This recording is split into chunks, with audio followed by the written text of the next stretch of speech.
quarterly. Wednesday, November 19th, 2025, cohort number 10. Hard to believe I've been through 10 of these in the last 3 years. Module number 6, Ninja Network Building Skills, the importance of a referral pairing. So we're going to launch into this. Good to see everybody smile here today. I am in a really good mood because this is the linchpin. Everything else matters, but if you stop with 5 of the 6 modules, you will not get 5/6 of the results. You will get 1/6 of the results. This is the linchpin. It's my firm opinion based on experience, meaning I'm open to modification if you guys have information that will help me modify my position. But it's my position that if referable, if you have become referable in somebody's mind, if somebody has said to you, Kathleen, I'll send business your way, as soon as I meet somebody that needs you, I'll send them your way, blah, blah, blah. That 98% of the time they meant it. Very few people are insincere about that. They usually just are non-committal, and that's your answer, right? But if you are referral in their mind and they're not referring you, there is one of 3 obstacles. 1, 2, or 3 obstacles.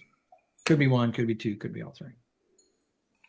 They're either not exactly sure who, they're not exactly sure how,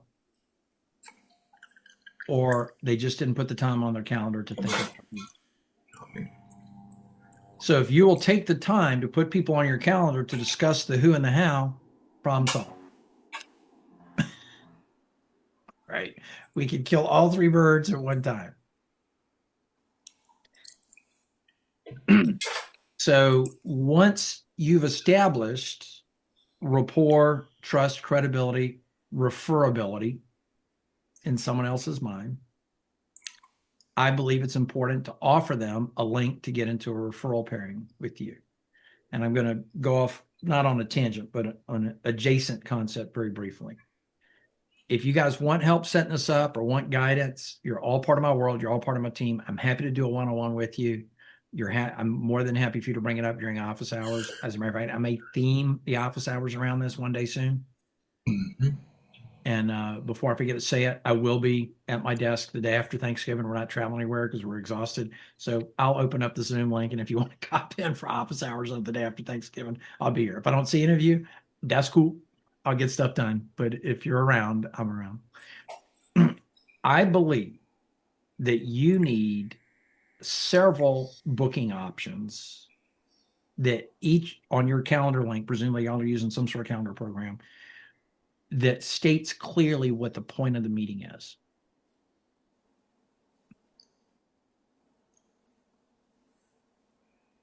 So that they know why they got on your calendar. And so that they can refer to that when they open the link, because the description should be in the information or description section of the actual event. So mine is called referral pairing. There's more than one way to get on my calendar for 45 minutes. One's called a strategy session, right? But a referral pairing has a very specific name. And it's because we've got so much information coming at us so quickly that it's easy to forget. I held a get to know meeting with somebody, I don't know, it was about a year ago now. Mm-hmm. And I said, I've got several ways I can support your growth of your business. He said, which way is going to make me the most money? I said, which one do you want to talk about? I said, which one's going to make the most money? And I said, that would be a collaborative proposal meeting. He said, all right. I said, let me send you a link. He goes, just let's put it on the calendar right now. This is on a Thursday. We put it on the calendar for Tuesday. Tuesday morning, he declines the meeting and sends a message. I don't know who you are or why we're meeting, so I'm not sure how you got on my calendar. I'm canceling the event. Good. Because all I did was create a calendar event with no context. I should have either said, no, hit the link, or I should have said, sure, and opened up and created the invitation and then gone to my link and copied the description out and put it in there, right? 2 people that most of y'all know. Most of y'all in this room know. I introduced them to get together for a referral, for the get to know you meeting that could lead to referral pairing. And one of them no-showed. And when the other one said, what happened? And Person B used person A's link to get on their calendar. Person A no-showed. And when person B said what happened, person A said, I wasn't sure why we're meeting and I didn't recognize your name. Now, number one, that hurt my feelings. Tell the truth. Don't be bullshitting people. Right. Number two, there's control Can everybody F. mute? There's control F. Right? If I see Kathleen Day on my calendar and for the life of me, I cannot remember where I met her, you better believe I'm going to my LinkedIn inbox and searching control F for Kathleen. I'm going to my email inbox, control F. I'm searching for a name. I'm trying to find out who introduced us or what the dialogue was before she got on my calendar. You forget, they forget. On my get to know you link, it's not a standard 15 or 20 or 30 minute, here's a meeting with me, 30 minutes. It says quick connect. We're going to discuss what we can or can't do working together in the future. Please, and then another question is, give me your phone number in case I need to text you because I've had technical difficulties or I'm running late. I'm very upfront about that. And then the next question is, where did we meet or who introduced us? That's the first place I go to when I go, who am I meeting with? And I go to that the calendar thing, right, and it gives the answer to my questions. Oh, we met at X, correct, Y, Z event. Correct. And if I book on their link, Kathleen, and it doesn't have a question, where do we meet or who introduced us, but there is some text box, I will paste in there all the information that I need. It's helpful to them too. But the number of times people come to a meeting, they could have reflected on why we're there because it's in the description, but they come to the meeting and go, how did we get here? I go, we met in Ben Albert's room. And they go, oh yeah. And all of a sudden I look smart, even though it was, all they had to do was open the event. They could have seen it. Right. I don't want to say it gives me the upper hand, but it's so easy to solve the problem for one or both of you by using very specific links. I'm sorry, that was a side rant, but guys, it's a thing. Ask if it's a get to know you meeting, have a very specific structure around that on your calendar. Where do we meet, right? Or who introduced us? Goes a long way. And if you're structuring a referral pairing, again, not some generic link about 30 minutes, right? Here's a meeting with me for 30 minutes. Here's a meeting with me for 45, right? My first awareness of using subdivided calendar sections was one of my first encounters with Calendly pre-pandemic. A guy named Greg Hilton, who runs 2 businesses locally and also is highly sought after as a mentor. And on his Calendly generic link, where you can see all his choices, he has 2, right? It says, 60 minutes, guidance, advice, for current clients, 30-minute link, or no, yeah, it's 30-minute link, 30 minutes with Greg Hilton, 60-minute link, guidance, support, advice for current clients. If you're looking for free advice, let me refer you to the 30-minute link. It's like, don't be doing that, right? And I'm like, see, he's specific about what the expectations are coming into the meeting. Okay, so I believe that you should take the extra step of setting up a calendar link specifically for referral pairings. Okay, and by the way, I will add at the end of the day today 2 recordings, not role plays, 2 recordings of referral pairings, so that you guys can see them in action. I'll also upload I'll put in the link. I'll put in the comments some link to a document. I will make sure that that Stephanie gets it out to you guys as well, an outline of what a good referral pairing should look like, right? So having said that. Can I just ask one quick question? Go. Mm-hmm. On your Calendly page, you have by far the most amount of events that any human being I've ever seen. I don't know how you even thought through them, but you must have 40 or 50 different things. Mm-hmm. Is there any particular reason that you have so many different options? Yes. And there's probably more there than I need. Meaning I can answer for you. Yeah. He has his dinner on Saturday night. He has when he's driving to go visit. He has the get to know you. He has, can I squeeze you in because you want to write him a check meeting? I have multiple events because right, if I put driving to Atlanta, Georgia for vacation on my calendar, driving and talking will override that. You can actually get to me, right? And yes, I do have Saturday night dinner at my house. Number one, most people don't know how to back off the URL and see all 40 choices. I feed people one URL at a time. If I want 15 minutes with you, Jeff, I don't go to my calendar and find 15 minutes. I go click this link. It will give you 15 minutes. Right. Yeah. And so partly is it's from my own organization, my ability to segregate, some types of meetings are available 4 days a week, some 5, occasionally Saturdays, depending on, urgency factor, blah, blah, blah, blah, blah. So it gives me a lot of flex, but mostly people aren't seeing the whole thing. Now, I could come way down from 40, right?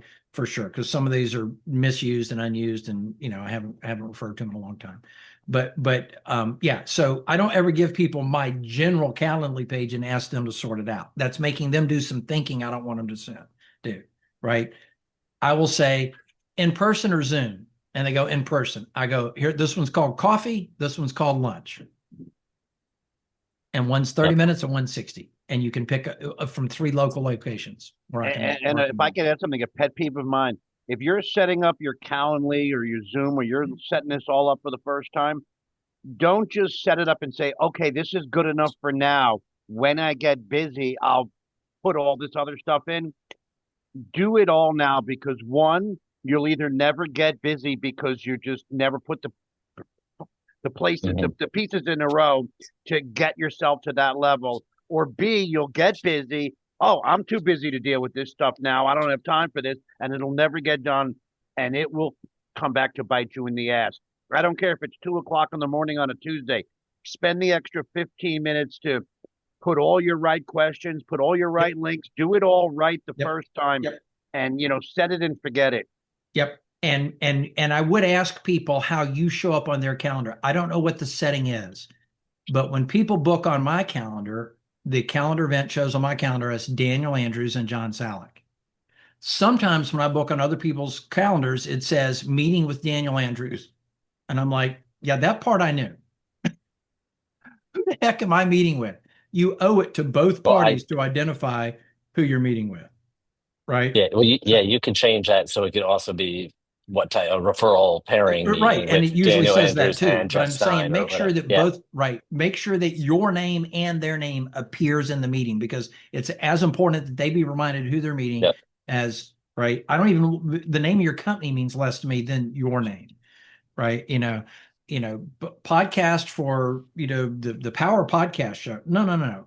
Brian McDonald, right? Podcast. That's what I want to see on my calendar. It's funny you said that because I was on someone's calendar and earlier it was last week. I met with him and I literally had no idea who I was meeting with when I zoomed in. And as soon as he was there, I told him that. I said, I didn't know who freaked you out were. I because I didn't thought I remember. had 2 podcasts at the same time this week. It was this guy. I'm like, oh, thank God, right? Yep. Because one I put on my calendar, and one had his name, and one didn't. Anyway, back to the point. Okay, so that was a side rant, but I'm glad I got it on the recording because you guys, and I'm happy to guide you on this and talk you through it. We don't need to handle every individual situation, but I firmly believe that having people get on your calendar and knowing why they're on your calendar is very important, and it's very easy thing to fix. And I will spend the time to walk you through it because I care about you guys' success. Okay, having said that, the referral pairing. One of the questions I get, one of the concerns, one of the hesitations, pushback, feedback, resistance, whatever word you want to use, is Dan, how can I count on the fact that I will always have introductions to make for them? Right? I don't mind asking. I like the idea of putting people on my calendar, to get referrals. You will never not have introductions to make for them. Okay. You guys have heard me use the 250, 250, and 250 number, right? On the low side, if you only have 250 people that will return your call, and each of them on the low side only has 250, and each of them on the low side only has 250, that means at 3 degrees of separation, there are 15,625,000 people. So Kathleen comes to me, right, through referral. Jose Escobar introduces us, says you two should meet. She moves into my inner circle, right? She's now first degree to me, not just first degree, but she's now network. So she's one node. Her 250 times their 250 is somewhere over 50, it's 15,000. It's some big number.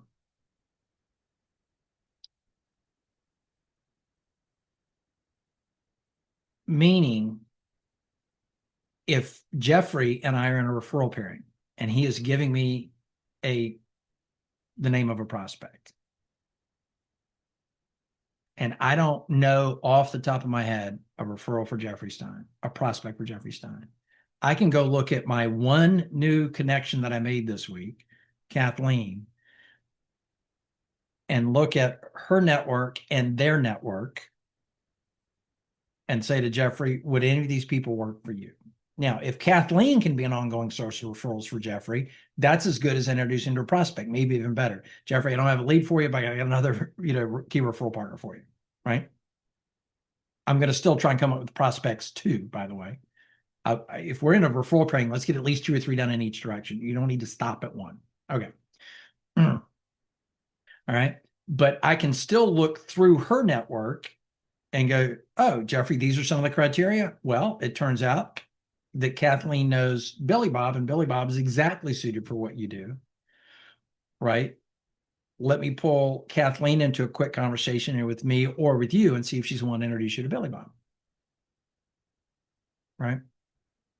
Because Billy Bob's an ideal client profile, and I'm talking with Daniel, and he's like, I can't get you to Billy Bob, but Kathleen can. I'll take that one extra call with Kathleen to get to Billy Bob if he's an ICP, right? Because who else, if Kathleen's part of my trusted network, she may have 1 or 2 prospects. She may have a lifelong supply, we'll see. But I'll take that extra call to get there, right? Like when Hamish said he could get me on stage at Sandler, I'm like, awesome, because you gotta go through, Christy Callinger. And I wasn't like, oh, come on, man, you said you could get me on stage. I'm like, oh, I'll meet with Christy, right? If my objective takes 1 more phone call, I'll take that phone call. I'll take that Zoom if that's my objective, if that's what it takes to get there, right? So the reality is, number one, every new person that moves into your world opens up quite a large number of people that you can now access to. And I don't like thinking people as poker chips or trading chips or chits. We're not trading favors, right? We're not keeping score here.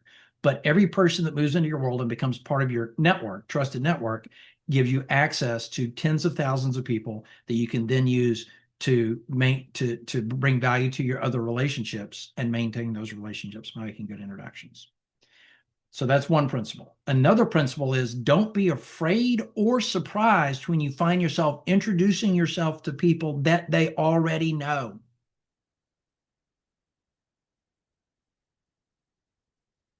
Right? I had somebody give me, I clicked through on mutual connections because there were so many between us.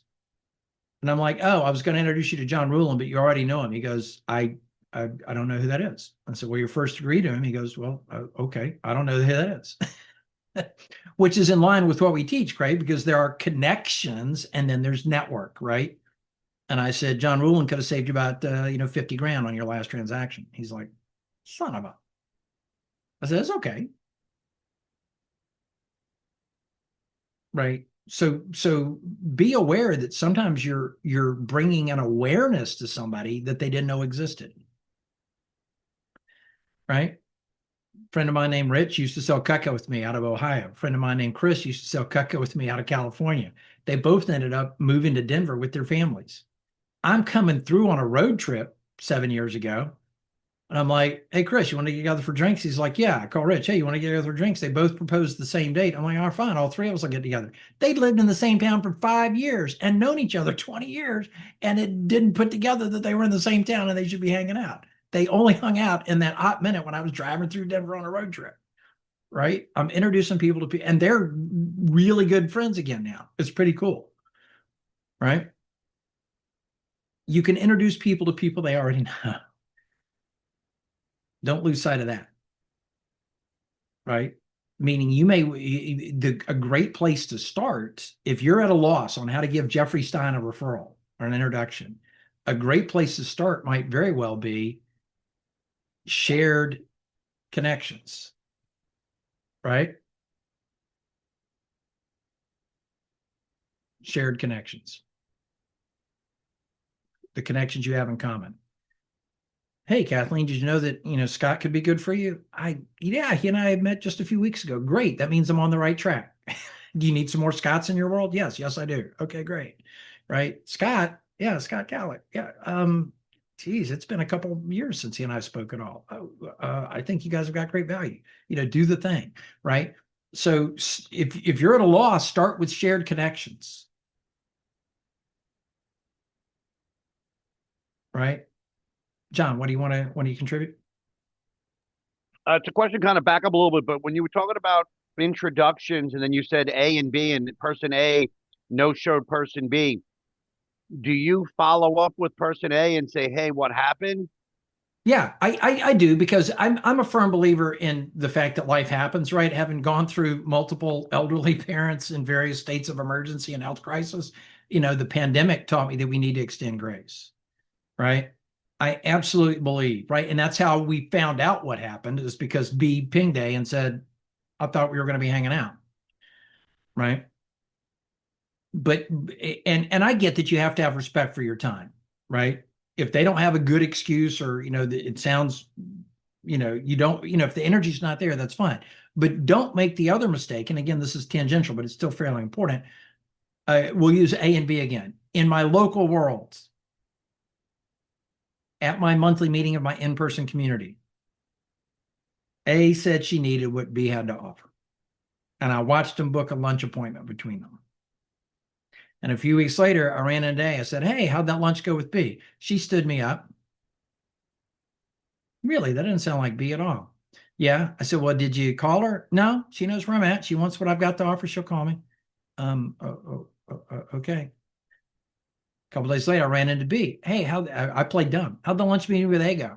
A stood me up. But that doesn't sound like A at all. Did you call her? No. She wants to sell me what she's got. She knows how to find me.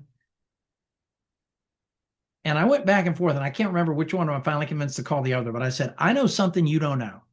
You need to call the other person. Just accept that. I know something you don't know. They had been standing on opposite sides of the front door of the restaurant. One was inside the vestibule, waiting for the other one to come through the door. And the other one got there so early that she assumed that if she was outside, she'd catch the other one coming in. They didn't even text in real time to go, I'm here, where are you? I said, how fragile are y'all two egos that you can't go, are you I'm here in the here? blue shirt in the second booth. Right? To find out you were literally 3 feet away from each other. You've got to be kidding me, right? The reverse of that is I'm at the Panera Bread Co. trying to meet somebody, and I can't see her. And she's a financial services agent, so she doesn't give out her cell phone. So I'm continually, like 4 or 5 times, pinging her office and saying, is she here? And they said, yes, she's on the other line. She's telling me that she's there. I finally said, what is she dressed like? And they told me, and I said, oh, I had met her when she was wearing a business suit. She was in a ponytail and sweats when she met me at Panera. I was never going to spot her, but I made 4 or 5 calls to her office to run that down. I'm assuming we're both on the same page here, and we're just miscommunicating, right? And it turns out we were. So yes, if somebody misses, I'm like, hey, had you on my calendar, right? Technology's not perfect. What happened?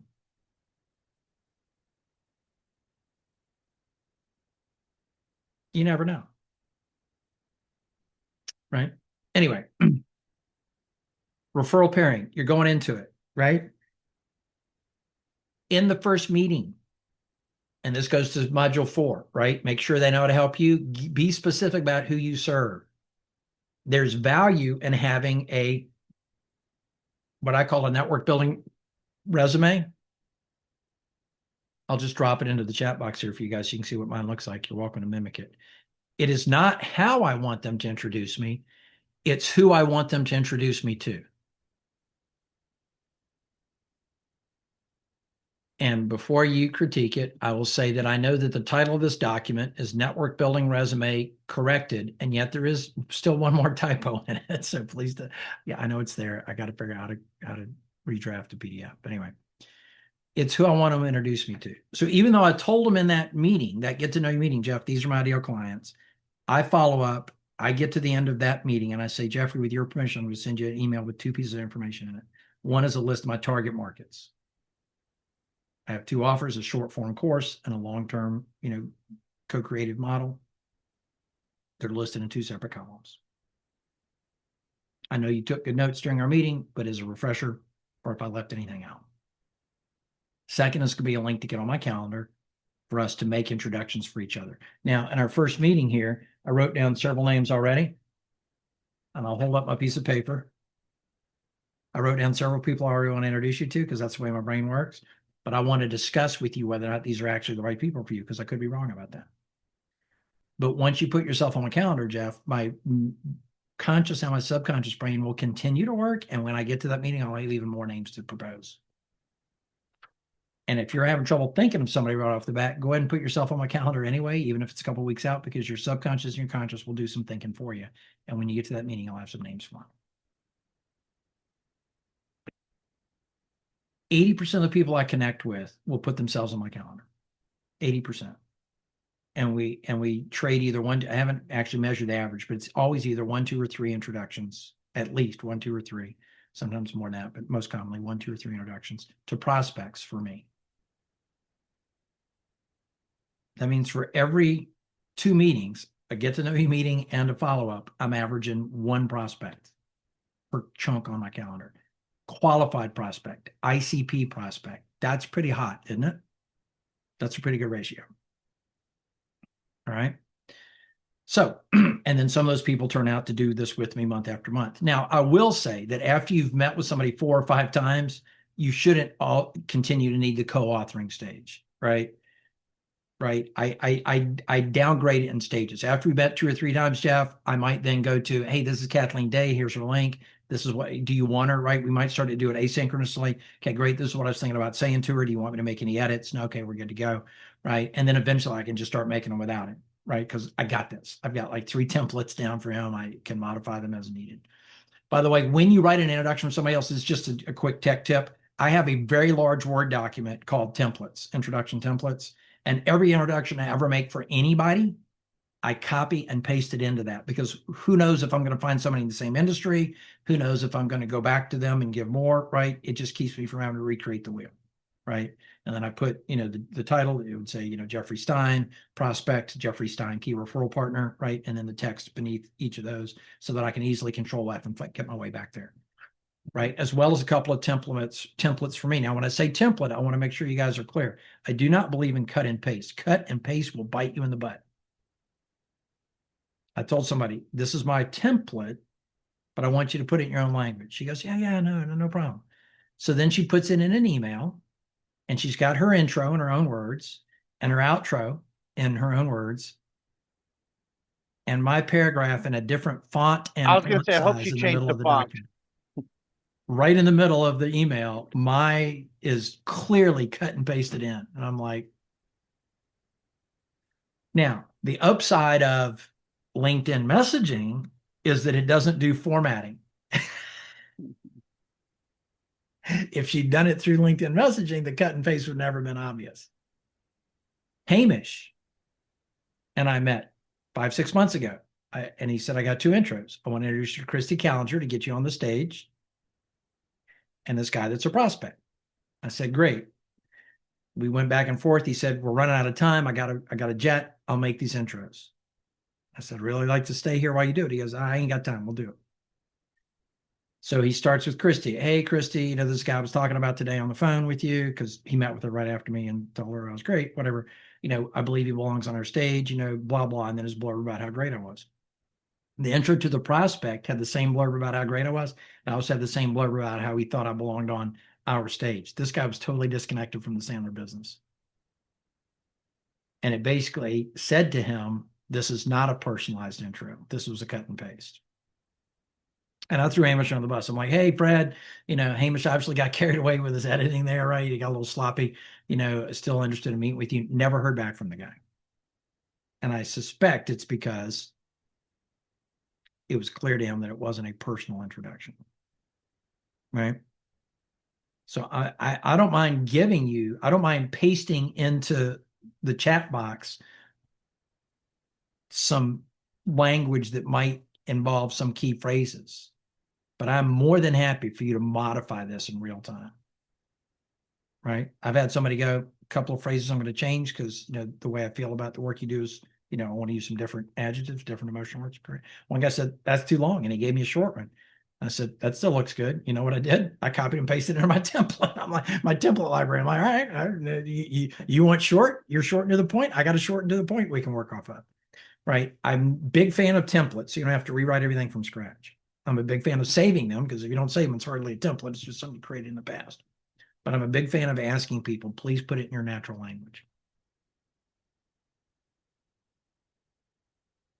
Because I can assure you, I'm going to put mine in my natural language. Right. And John Salick was witness to a really good example. One time, a mutual friend of ours, Richard Lewine, that he introduced me to, right, came as a visitor to Premier. Not because he was a prospect for Premier, but because he was going to, he said, if you come visit Richard, you can help me find more prospects, right? You know, he lots of credit between Henry and Richard. But John and I know Richard from a social environment. Richard's in his 80s. And in the room full of 60 and 70-year-old people, he's still the oldest. So we give him a hard time. We pick on him a lot. You know, the whole joke about the gold Rolodex that John sent me, you know, came from, you know, messing with Richard. So Richard shows up in Premier. We've got our members. We've got a couple of guests. We've got Richard and John and me are in the room. And we're harassing Richard the same way we do on our Friday morning social call. And I got feedback from one of the guests. That seemed really weird that you would treat a guest that way. And I'm like, oh my God. Right? I put it in my natural language, right? I forgot the context, right? It wasn't just me, John, and Richard in the room. There are other people watching too, right? So the way that I would speak to Richard is not the way that I would speak to a guest or even a client, right? I've known Richard now 3 or 4 years, and we're very close. We're so close that he called me yesterday to scold me. He's like, Dan, you're not holding up your end on a commitment you made yourself, and I'm here to kick your ass. I'm like, all right, Richard, do it. You know, thank you. Right. Anyway, so that's how we can talk to each other. Right. But I shouldn't have done that. Right. That natural language doesn't fit for everybody. So anyway, that's why I'm a fan of using natural language. The way I introduce people to John is different than Jeff, different than Scott, different than Craig, different than Kathleen. Right. All of those things matter. Okay. So inside the structure, right? This won't surprise you, right? And it's all in the outline. Recap. Hey, Kathleen, just as a reminder, we're in this call today because I have a few people that I would like to nominate as introductions for you. And you can help me draft those, right? We'll co-author those introductions. And you would, you know, put yourself on a calendar because you thought you might have a couple of prospects for me. Is that your understanding of why we're here?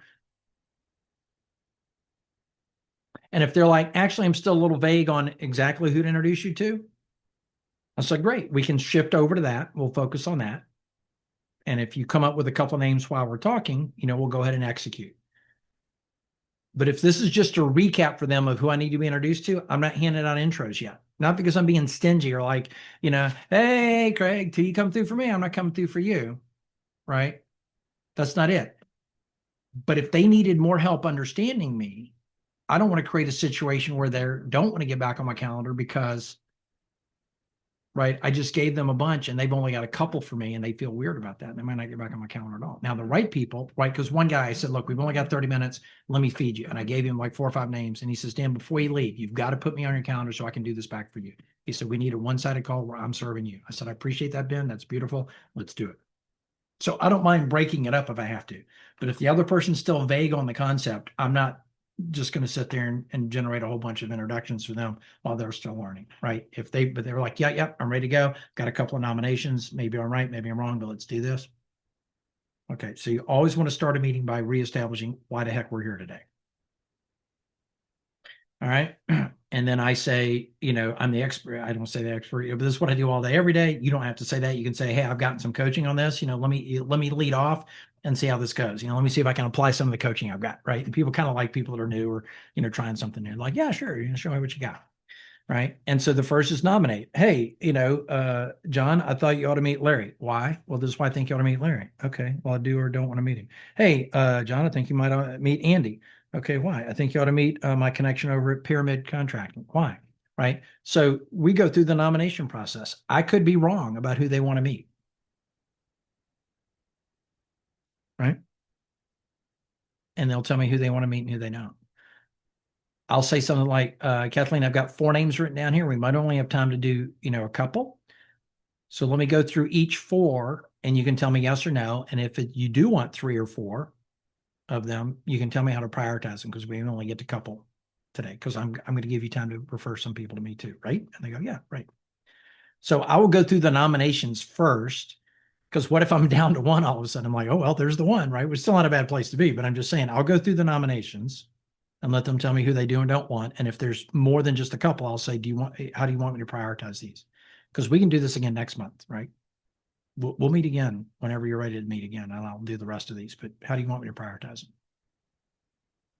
And by the way, when you go into those conversations, with multiple nominations, and ask them how to prioritize them, that's not an experience they've had. And by the way, you can say, and even if you're not like me, and your brain doesn't sort those connections that quickly, spend 10 minutes between when they booked and when the actual appointment is, to get into your LinkedIn or their LinkedIn. Look at this, start with the mutual connections, because sometimes introducing people to people already know that they don't know they could bring value to each other. Right? One guy gave me a list of my LinkedIn connections that owned businesses to ask me who he could, who I could refer him to. And I said, I need a copy of that list. He said, why? I said, I've been gone 13 years. I didn't know some of my friends own businesses now. They're now my prospects for network and action. I'm like, I need a copy of that too. Right? He was reminding me of who I knew that were actually prospects for me. Right? So start with shared connections if you have some, right? And see where that goes. Right?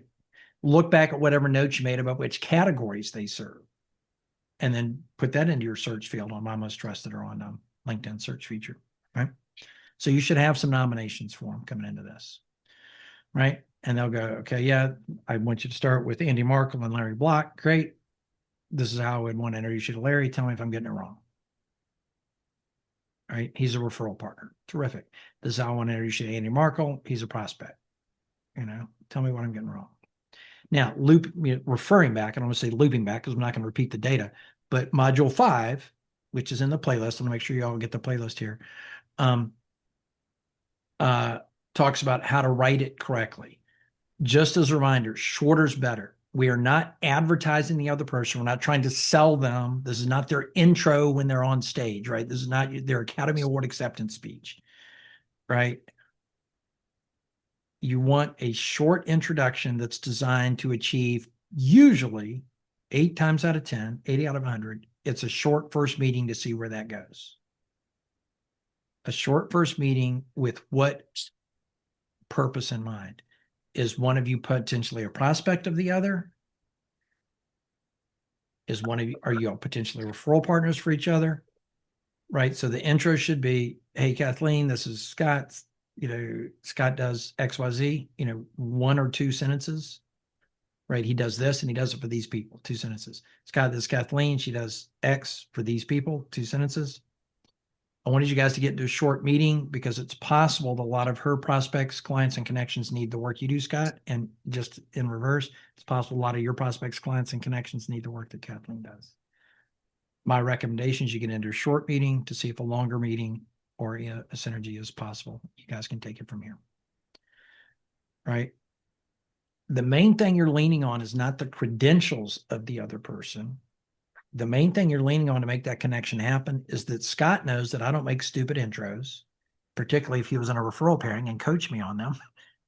And Kathleen knows that I don't make stupid intros.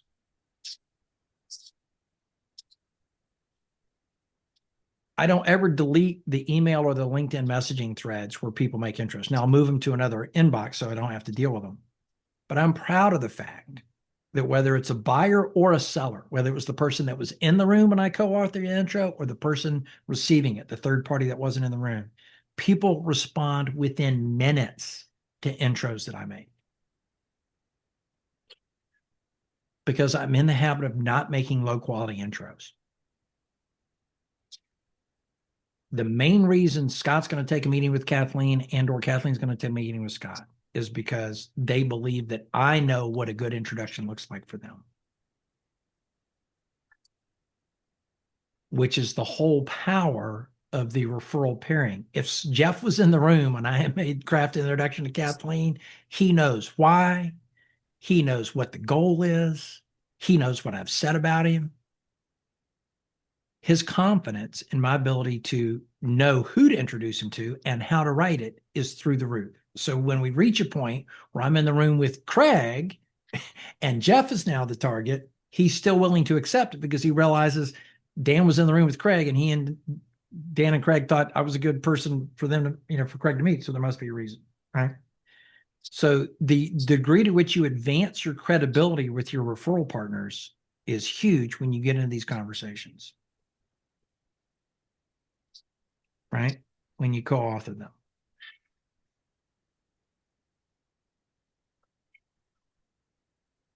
Guys bills themselves as super connector.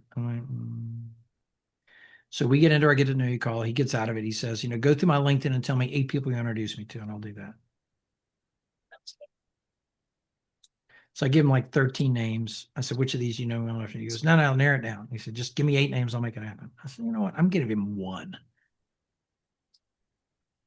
And he wrote this most generic intro. Fred's a good guy. Dan's a good guy. Y'all should meet. I ain't meeting on that principle.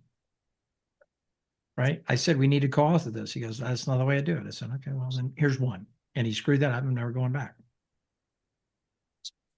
Not worried about it. Right? I was talking with a guy about a year ago, and he said, all right, what question should I ask before I introduce you? And I said, I'll pass. He said, what? I said, I only want you to introduce me to people that you don't have to ask permission before you introduce me. He said, that is a very short list. I said, you want to see my calendar? Now, you might not be at that point, by the way. I'm fine if you give people a couple of key qualifying questions, right? But the point was, I'm not looking for prospects. I'm looking for trusted prospects, people that trust. His name happened to be Danny. People that trust Danny enough to go, if Danny's going to introduce me, there's got to be a reason. And he said, that's a very short list. I said, okay, I ain't need to meet that many people, right? We're good here, right? I'm fine if you give them questions, right, to sort. But it's cool when you can reach, but what you're dealing in is not somebody's ability to filter for the right ICP. It's the ability to filter for the right ACP that trusts them. Because what we're handing from person to person is not names or even ICPs. It's trust. That is the tool. That's the currency that we're dealing in, is trust. And I hate to refer to trust as currency, but that's the value, the medium of value. Maybe that's what we need to put. That's the medium of value that we're dealing in, is trust. Pretty important. Okay. Right. So, and then I go like, so I've, drafted 1 or 2 for them. They've got a feel for it. Right. And it's okay if the other guy's like, no, I kind of know how I want to introduce you. I said, great, put it in the chat box and let me just make sure, there's no typos. Right. And they'll do that. I had one guy goes, Dan, I'm pretty good at this. And I intro people. I said, okay. I said, Trey, you do you, I'll do me. Right. I said, and so we'll see who finishes first. And I hit enter first. And he read it over and he starts hitting the delete keys. That's a lot better than the one I had. I said, that's okay, man. I get it. You're a professional. You know how to make intros. But I do this all day, every day. So I really know how to make, the ones that I want to make happen. Right. Because it's real easy to get caught up in thinking you need to, give the whole bio and all the feet. Right. Guys, if you're a 3-time, best-selling author, I want you to reveal that in the conversation. Right. I want to leave room for you to be even more impressive than I said you were. Now, that doesn't mean I'm not willing to say any nice thing about you, but I'll say the things about you that they can't say. I've known Craig for about 2 years now, and I know his boss as well. And one thing I can say with conviction is that they are both very good at their job and they have high levels of integrity. Things have popped up outside the scope of work, and I've seen their integrity in action. So I just want you to know he's good at what he does. And he and his boss both have high levels of integrity. I think y'all ought to be in a conversation because I think your lead should be his leads and his leads should be your leads. Right? That's something I can say about Craig that Craig can't say about himself. Craig can talk about the books he's published and the companies he's helped and the connections he's made. He can do that. That makes sense. But he can't go, I'm one of the most honest people you'll ever meet. He can't say that. As a matter of fact, it hurts his credibility if he does. Not only is it fundamentally unbelievable, it hurts the credibility. Right? And I know exactly which conversation, I know Craig, exactly what I'm thinking of, right at the jump of our relationship. You and Danny came to me and said, we got a thing. How do we handle it? And I said, let's find a way to handle it. And that level of integrity and integrity was just huge to me. Big, big, big, big. All right. So And then I'm like, okay, Craig, I've generated a couple for you, right? Who did you have in mind for me? Who'd you jot down and let's talk about why they're good or not. And by the way, it's okay to say to somebody that's not my ideal, right? I'll come back to that one if you don't have any others, but who else do you have on the list? Right? Because they want to serve you well. They're not interested in making a low value intro for you because it's low value for the other person too. And then they're hurting their cred with the other person, right?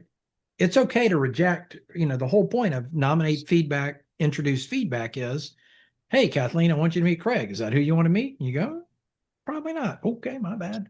Right? I mean, that's the whole point of nominate feedback. Craig, Scott, Jeff, do you want to meet these people?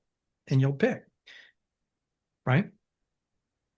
So it's okay to say to somebody, not my deal. Or what I usually say is something like this, Jeff, I might be missing something. Be a little more explicit about what you think the point of us meeting would be. What would be the outcome?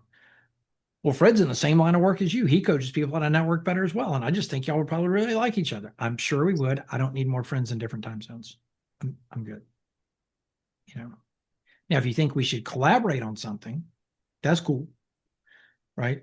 If he's in Australia and he can serve the people I can't, and I can serve the people he can't from simple time zone restrictions, I'll find a way to get on his calendar and make this work. But if you just think we're two cool people to do the same thing for a living and we should talk, that's not a priority for me at the moment. Right? I'm looking for people that will spend money with me. Who do you have? And then just go back and jog a category or two if they're coming up blank. Right?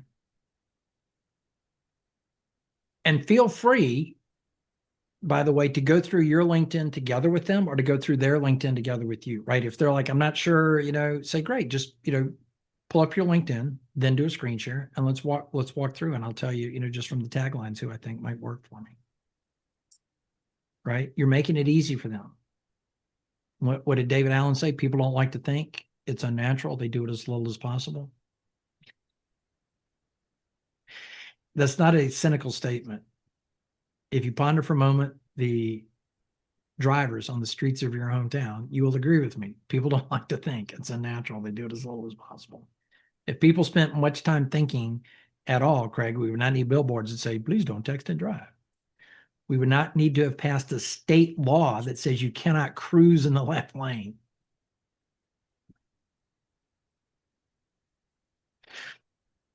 Okay. People don't like to think. So what state is that in? Yeah, South Carolina. Oh, okay. So to as much as possible, and there's a few others, but it's, a couple years old in my state. So it's still news to a lot of people. Right. Okay. Right. Do the thinking alongside them. Now, here's what's fun, by the way. If you're going through your LinkedIn with them looking over your shoulder, like, for example, if I said, Craig, let me pull up my LinkedIn, right? And we'll look at this together. He's go, oh, I want to meet Fred. I want to meet Pete. I want to meet Sue. I want to meet Jane. And I'm like, that's cool. And I'm writing those names down. But I've got another piece of paper out because as I'm scrolling through my own LinkedIn, I'm like, I forgot about Susie. She needs what I do. Oh, Fred has changed job titles. I need to connect with him. He might have some leads for me, right? Because you cannot hold everybody in your mind at the same time. And the reverse is true, right? When you're going through their LinkedIn with them trying to find prospects for you, they will discover some of their own prospects in their own list. Now, how do they feel about the conversation they had with you? You came out of there with value. You brought value to them and you helped them bring value to themselves.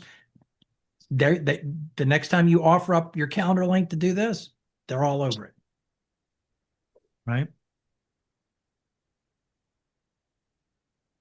So that's the cool part of having a system.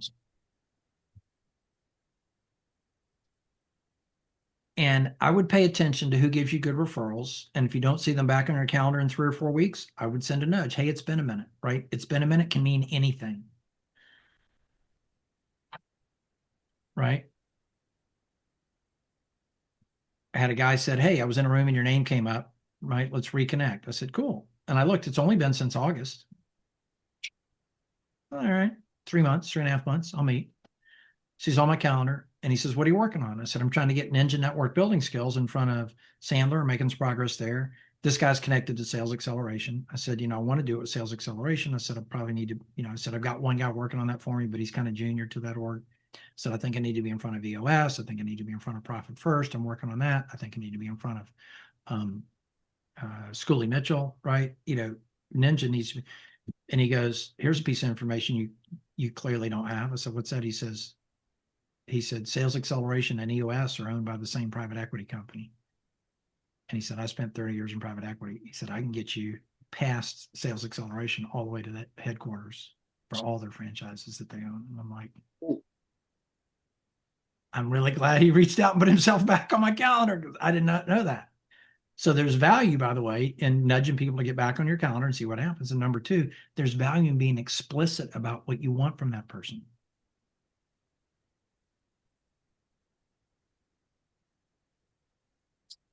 And here's the context, because this guy, I'm trying to figure out if he belongs in Premier, which is most of you guys are familiar with Premier, right? You're not, Kathleen, but Scott, Craig, and Jeff are all parts of Premier, or Apex. So the first time I met him back in August, that was the only conversation I was having in my head with him. Premier or Apex. In my head. I put question mark next to both of them. So when I said I'm trying to get Ninja in front of Sales Acceleration, he goes, I'm not familiar with Ninja. What is it? So I walked him through the notes of what Ninja is, right? And he's like, okay. He said, sounds good. Right? Meaning even in that instant, I was able to create enough credibility because number one, we'd had a meeting before. And number two, he came to me introduced by somebody else that he trusted. That's how, the trust is there. And so you'll amaze yourself when you're explicit about what you're looking for, either an introduction to a prospect, an introduction to a key referral partner, or some sort of stage or corporate level work you want to be doing, right? Can you imagine what it'd be like, Kathleen? I'm not saying you want to pursue this because maybe, your income's right where you want it to be. But what if you got corporatized, right? What if the Schooley Mitchells and the Sandler sales corporations of the world, decided to onboard their people with you or include you at the 6-month mark, right? Right? How fun would that be? Right? So tell people your moonshot. The worst they can say is, I can't get you there, or I can't get you there yet. Right. Either you need to build more cred with me, or I'm not the guy, but you need to talk to Billy Bob. Okay.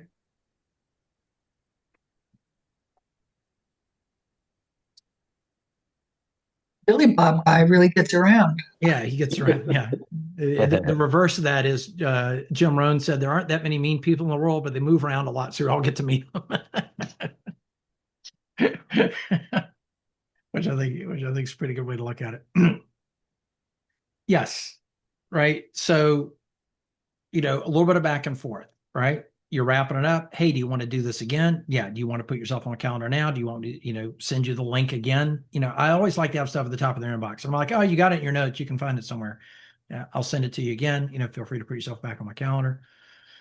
Right. If you want, to give me feedback on how those went, I'd be happy to continue to refine my understanding of who you want to meet with. Right. But don't feel that you owe me an explanation unless you feel like you want to share it. Do you want me to give you feedback on how the meetings went? Right. There's a couple people in the world that will ping me. Hey, introduce you to Tiffany. It's Tiffany is the one that pings me. Hey, introduce you to Fred. How'd it go? And I'm like, Tiffany, I have to keep reminding you that when people get on my calendar, it's usually 3 to 4 weeks out. So asking me 2 weeks after you entered me means he's on my calendar, but I can't tell you when. I goes, we're not there. She goes, okay, my bad. So she's got me on a 30-day drip now because she knows by then I've met with Fred. But Tiffany wants feedback on how it went. And that's fine. Some people do, some don't. I typically operate on the principle, that if everything's fine, I don't need to hear about it. Right. Right.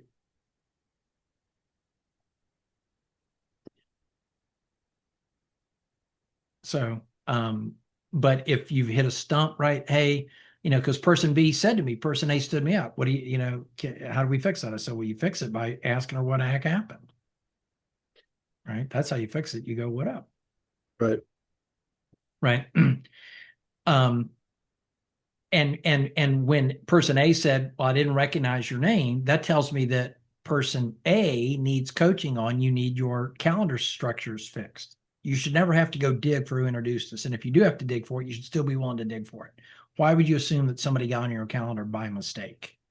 That seems kind of a weird assumption to me.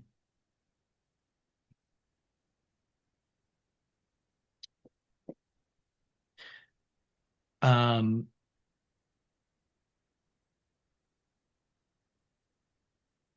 oh, talk about asking qualifying questions, right? As you're done with the referral pairing, you can be like, hey, how did this feel? They're like, I've never done anything like this before in my life. Would you like an intro to the guy that taught me this system? Right? Worst you can do is come up with a prospect for me, right? And for those of you that are part of Premier, you can say, hey, I'm one. Would you like me to instantly create 10 people just like me? Yeah. Okay. Let me check with Dan and see if it'd be great for you to be a guest at Premier next month. Let me check with, let me pull you in a thread with Daniel and see if he wants to invite you. Right. That's how I get in. That's how I invite people to Premier. I'm like, this feel pretty good. They're like, yeah. I said, if I can introduce you to 12 people, 8 of which would be positioned to do what I just did with you all in one afternoon, would you want that? No, I'm busy enough as it is. Okay, cool. Oh, wait, what now? I said, if you want to meet 12 people that have been through my course on how to make this happen, and 8 of them will be qualified to sound with you and do this on a monthly basis, why don't you come check us out next month at Premier? Right? It's an easy sorting question. Do you want more like this? Do you not want more like this? It's a beautiful thing. Right. But as you're wrapping up, how do you feel about this? Right. Do you want to do this again? I have several more names, right? I might have to scratch a couple off based on the intel you gave me, but I'd love to pursue this with you further. Right? You want to do this again? See what you got. So you have some fun with that. All right. We didn't do breakouts this time, mostly because I got on a rant about Calendly. How to organize your Calendly. But any questions, comments, feedback on this one, clarifications? All right. That's great. Yeah. Totally want to remind you guys, Fridays noon to 1 with very few exceptions. Probably the day after Christmas, I might skip. I might be traveling that day. But noon to 1, same Zoom link. Love to answer questions.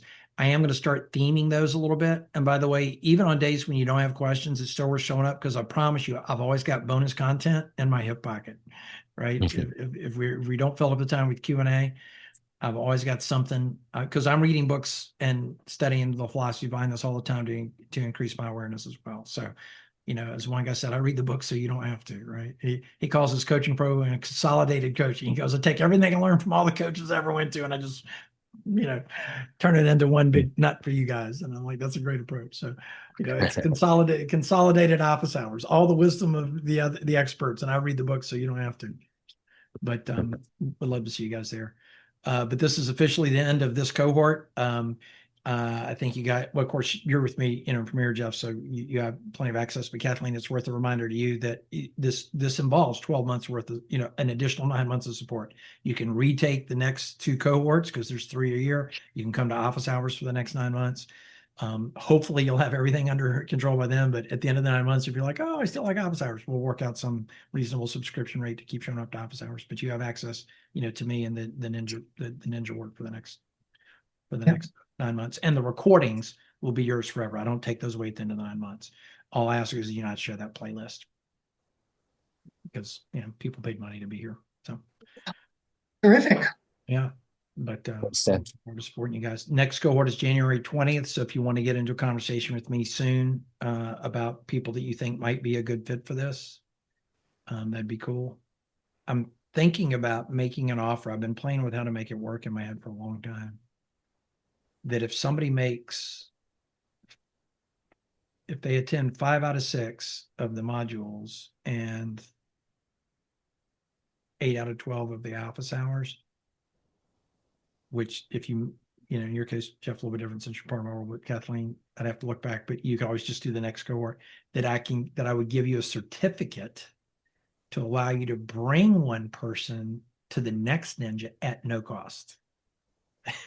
Meaning find somebody that would be a good, not your best friend, your best key referral partner whose light bulb just hadn't gone on yet. The person you want to turn into your #1 champion and go, look, I went through what it took to get you into this class, at no cost.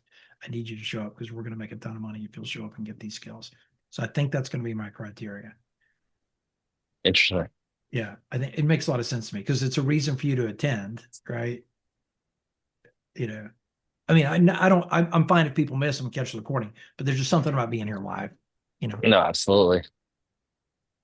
But all right, yeah, and if you don't want the deets, I'll get it out to you guys anyway. The next cohort when it starts is January 20th. Just for reference, I cycle through Thursday morning.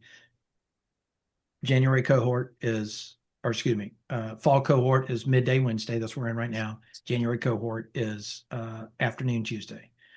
Summer cohort will be Thursday morning, Wednesday midday, Tuesday afternoon. Just to give, because people have different constrictions on their days and times. That makes sense. All right. Well, I'm going to end it early. No point keeping you on here, guys. We don't have more content, but I'm going to stop the